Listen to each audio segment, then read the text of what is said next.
Well, Tarek Bazley is at the COP22 summit in Morocco for the last day of UN climate talks. Tarek, what are we hearing on that last day?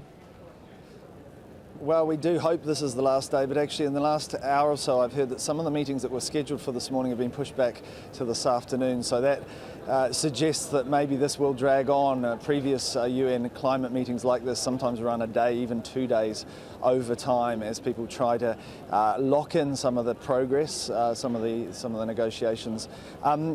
We are joined now to talk a little bit more about how some of the climate issues affect North Africa and the Middle East by the United Nations Development Agency's team leader for the Arab region, Kishan Khoday.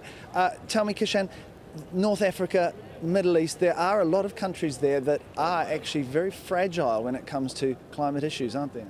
Absolutely. The Middle East and North Africa region is the most water insecure region on the planet. It's also the most food import dependent region on the planet. And at the same time, communities are struggling with various forms of vulnerability, social vulnerability arising from the crisis that's inflicted the region. So climate change is exacerbating many of these factors. It's making water resources more scarce. It's triggering displacement of communities. It's triggering migration domestically and beyond borders, and exacerbating security issues and conflict issues in the region.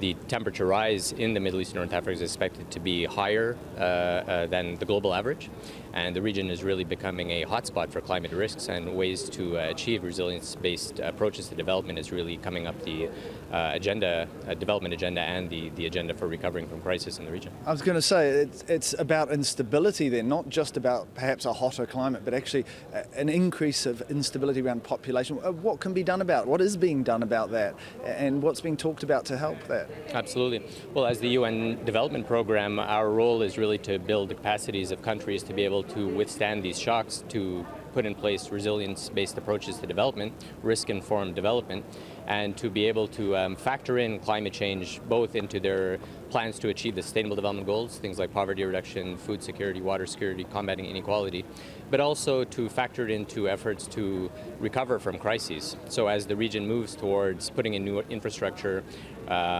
providing support to refugees in the region and host communities, to really factor in ways to address water insecurity, energy insecurity, put in place climate-friendly measures for the long-term sustainability and resilient-based recovery.